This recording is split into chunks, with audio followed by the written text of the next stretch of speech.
तो आज हम देखेंगे पोस्टपार्टम हेमरेज क्या है और उसके कॉजेज़ क्या है। So let start from the definition. Any amount of bleeding from or into the genital following birth of the baby up to the end of the puberty, which adversely affect the general condition of the patient, evidenced by rise in the pulse rate and falling the blood pressure, is called PPH। तो PPH क्या है? एक ऐसी condition है, इसमें क्या होता है, बच्चे के बर्थ के बाद, after the birth of the baby, bleeding होती है फ्रॉम द जेनिटल ट्रैक्ट। कब तक होती है? Up to the end of the puerperium. क्या है पीपीएच? जेनिटल ट्रैक्ट से ब्लीडिंग होती है after the birth of the baby up to the end of the puerperium.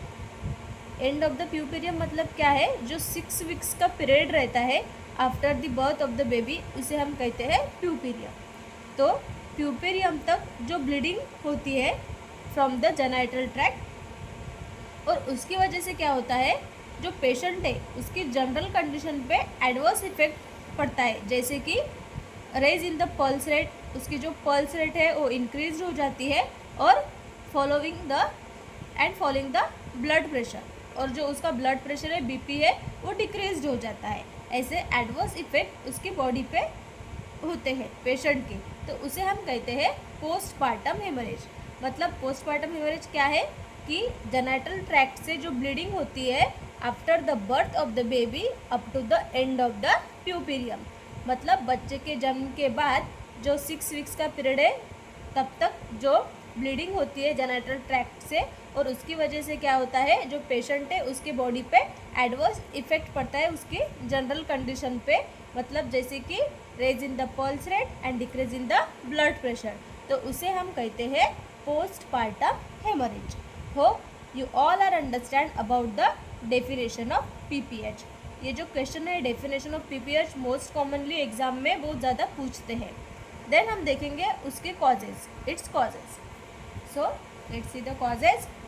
First is the atonic, then next is the traumatic cause, then retain tissues, blood coagulopathy and drugs. So एक एक देखेंगे हम। First is the atonic. Atonic यानी क्या है? Without tone. मतलब जो uterus है वो अपना टोन जो है वो लूज कर देता है, तो उसे हम कहते हैं एटोनिक, एटोनिक यूटेरस। तो atonicity of the uterus is the commonest cause of PPH. मतलब सबसे कॉमन कॉज है पीपीएच का एटोनिसिटी। जब यूटेरस अपनी टोन जो है वो लूज कर देता है, छोड़ देता है, तो उसकी वजह से पीपीएच होने के चांसेस सबसे ज़्यादा रहते हैं। अभी एटोनिसिटी क्यों होती है? क्योंकि जब with the separation of the placenta the uterine sinuses which are torn, जब प्लेसेंटा सेपरेट होता है after the birth of the baby, तो उसकी वजह से क्या होता है, जो यूटेरस की साइनसेस है वो टर्न हो जाते हैं, टीयर हो जाते हैं। Can not be compressed effectively due to imperfect contraction and retraction of the uterine musculature and bleeding continuous. मतलब क्या होता है कि प्रॉपर अगर कॉन्ट्रैक्शन और रिट्रैक्शन नहीं है, तो उसकी वजह से क्या होता है, जो यूटेराइन मस्क्यूलेचर है, जो यूटेरस है, अपने जगह पे प्रॉपरली वापस नहीं कॉन्ट्रैक्ट हो पाते, कंप्रेस नहीं हो पाते हैं, तो उसकी वजह से क्या होता है, जो ब्लीडिंग है वो कंटिन्यूसली चालू रहती है। So this is the first cause of the PPH, that is the atonic uterus. मतलब यूटेरस की एटोनिसिटी जो है वो लूज हो जाने से क्या होता है, जो यूटेरस जो है वो अपने जगह पे प्रॉपरली नहीं जा पाता है, तो उसकी वजह से जो ब्लीडिंग है वो कंटिन्यूसली चालू रहती है। Then so there are some conditions by which there may be a chances of atonic uterus. मतलब ऐसे कुछ कॉजेज है जिसकी वजह से जो यूटेरस है वो प्रॉपरली रिट्रैक्ट नहीं हो पाता है। तो चलो एक एक देखते हैं। First is the grand multipara. अगर जो भी मदर है वो मल्टीपल टाइम अगर उसकी डिलीवरी हो चुकी है, ग्रैंड मल्टीपैरा। मल्टीपैरा का मीनिंग क्या होता है कि delivery multiple, more and more time अगर उसकी डिलीवरी हो रही है तो उसे हम कहेंगे ग्रैंड मल्टीपैरा। अगर ज़्यादा बार मोर देन 2 और 3 टाइम्स अगर डिलीवरी होती है तो उसे हम ग्रैंड मल्टीपैरा कहते हैं। तो उसकी वजह से क्या होता है, ग्रैंड मल्टीपैरा अगर मदर है, देन उसकी वजह से inadequate retraction and frequent adherent placenta contribute to it. मतलब मल्टीपल टाइम अगर डिलीवरी हुई है तो उसकी वजह से जो यूट्रस है वो प्रॉपरली रिट्रैक्ट नहीं हो पाएगा। And next is the frequent adherent placenta. Adherent placenta मतलब क्या होता है, जो प्लेसेंटा है वो बहुत ज़्यादा डीपली यूटरस में अगर अटैच हुआ है तो उसकी वजह से चांसेस रहते हैं पोस्टपार्टम हेमरेज के, क्योंकि आफ्टर डिलीवरी अगर प्लेसेंटा खुद से अपने स्पॉन्टेनियसली अगर वो बाहर नहीं निकल रहा है तो समटाइम्स उसको जो भी ऑब्स्टेट्रिशियन है वो थोड़ा सा इसे पुल करके निकालने की कोशिश करते हैं। और अगर प्लेसेंटा जो है वो डीपली अगर वहाँ पे अटैच हुआ है तो उसकी वजह से चांसेस रहते हैं वो फटने का और वहाँ पे इंजरी होने की, तो उसकी वजह से चांसेस होते हैं पोस्टपार्टम हेमरेज होने के। Then next, malnutrition and anaemia. अगर जो मदर है वो पहले से एनीमिक है, माल नरिश्ड है, तो उसकी वजह से भी पोस्टपार्टम हेमरेज के चांसेस रहते हैं। देन नेक्स्ट है एंटीपार्टम हेमरेज। एंटीपार्टम हेमरेज मतलब जो भी प्रेगनेंसी का पीरियड है उसमें अगर ब्लीडिंग हो रही है तो उसे हम कहेंगे antepartum haemorrhage, the cause of excessive bleeding.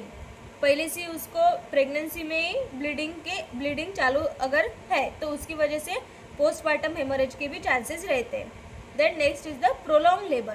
Prolong labour क्या होता है, प्रोलॉन्ग लेबर यानी कि जो भी लेबर है वो मोर देन 18 आवर्स अगर चालू रह रहा है, लेबर जो है वो नॉर्मल टाइम से अगर ज़्यादा टाइम तक अगर चालू है तो उसे हम कहते हैं प्रोलॉन्ग लेबर। यूजुअली इसमें क्या होता है, इस कंडीशन में प्रोलॉन्ग लेबर में जो लेबर है वो 18 आवर्स से ज़्यादा चालू रहता है, तो उसकी वजह से क्या होता है, पुअर रिट्रैक्शन, जो यूट्रस है उसका प्रॉपरली रिट्रैक्ट नहीं होगा, इन्फेक्शन के चांसेस रहते हैं, डिहाइड्रेशन के चांसेस रहते हैं due to excessive blood loss, and उसी वजह से वहाँ पे पोस्टपार्टम हेमरेज के चांसेस रहते हैं। Then next is the anaesthesia, जैसे कि depth of anaesthesia and the anaesthesia agent may cause the atonicity. अगर एनेस्थीसिया बहुत ज़्यादा अगर दिया गया है तो उसकी वजह से जो यूट्रस है वो अपनी टोन जो है वो लॉस कर देता है। Then next is the uterine fibroid.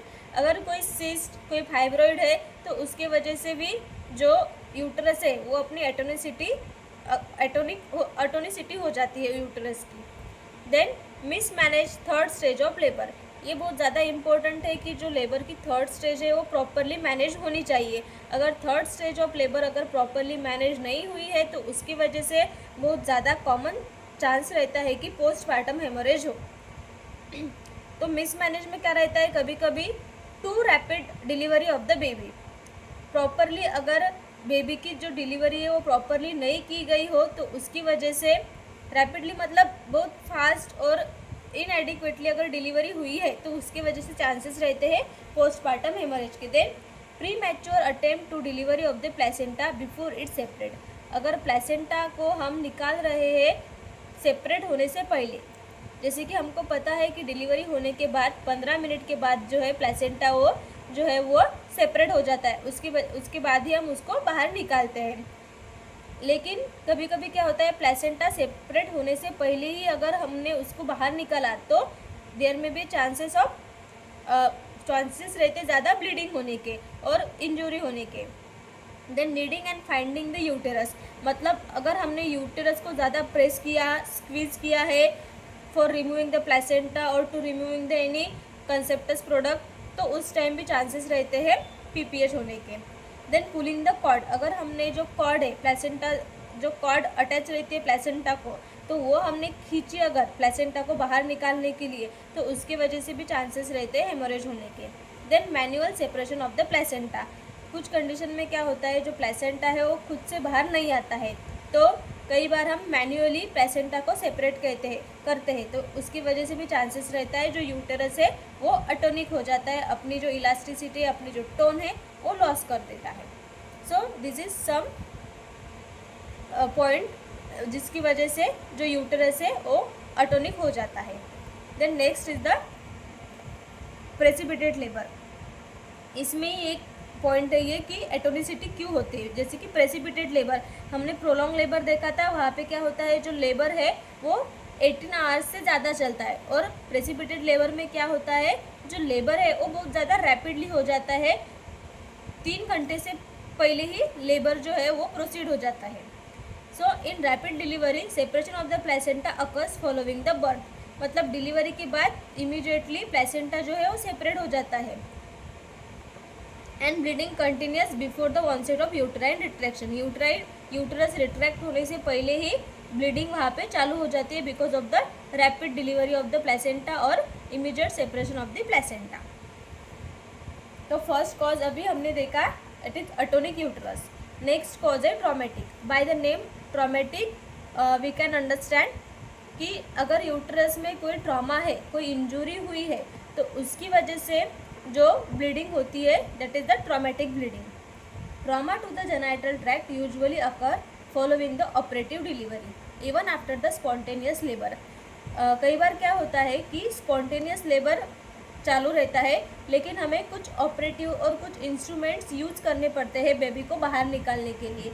जैसे कि अगर मदर जो है वो बहुत ज़्यादा एग्जॉस्ट हुई है, बहुत ज़्यादा थक गई है, अभी पुश नहीं कर सकती, तो उस टाइम हम क्या करते हैं, बेबी को निकालने के लिए फॉर्सेप वगैरह यूज़ करते हैं। और अगर कुछ कंडीशन में क्या होता है कि बेबी का हेड जो है वो अगर नहीं निकल रहा है तो हम इपिजियोटोमी देते हैं। ऐसे अगर हमने कुछ इंस्ट्रूमेंटल और ऑपरेटिव डिलीवरी अगर की है तो उसकी वजह से अगर पेशेंट को अगर ट्रॉमा हुआ है तो जो उसकी वजह से ब्लीडिंग होती है उसे हम कहते हैं traumatic bleeding. Blood loss from the episiotomy wound is often underestimated. मैंने अभी बताया कि इपिजियोटोमी, फॉर्सेप डिलीवरी, इनकी वजह से ट्रॉमेटिक हेमरेज होने के चांसेस रहते हैं। द नेक्स्ट कॉज है रिटेन टिश्यू, मतलब bits of placenta, blood clots causes the PPH. अगर यूट्रस के अंदर कुछ वाइट्स ऑफ प्लेसेंटा के कुछ टुकड़े रह गए, जैसे कि कॉटिलिडॉन्स अगर अंदर रह गया है, एक कोई मेम्ब्रेन अगर अंदर छूट गई है, तो उसकी वजह से भी चांसेस रहते हैं पोस्टपार्टम हेमरेज होने के। नेक्स्ट इज द ड्रग्स, जैसे कि टोकोलाइटिक ड्रग्स लाइक मैग्नीशियम सल्फेट है, निफेडिपिन है, ऐसे जो ड्रग्स है वो उसके यूज़ की वजह से भी वहाँ पे पोस्टपार्टम हेमरेज के चांसेस ज़्यादा रहते हैं। Then next is the blood coagulopathy, blood disorders रहते हैं, उसकी वजह से भी there may be a chances of the postpartum haemorrhage. So this is the causes of the post hemorrhage, that is the atonic, traumatic, retained tissue, blood coagulopathy and drug. I hope you all are understand about the definition of postpartum hemorrhage and causes of postpartum hemorrhage. Thank you.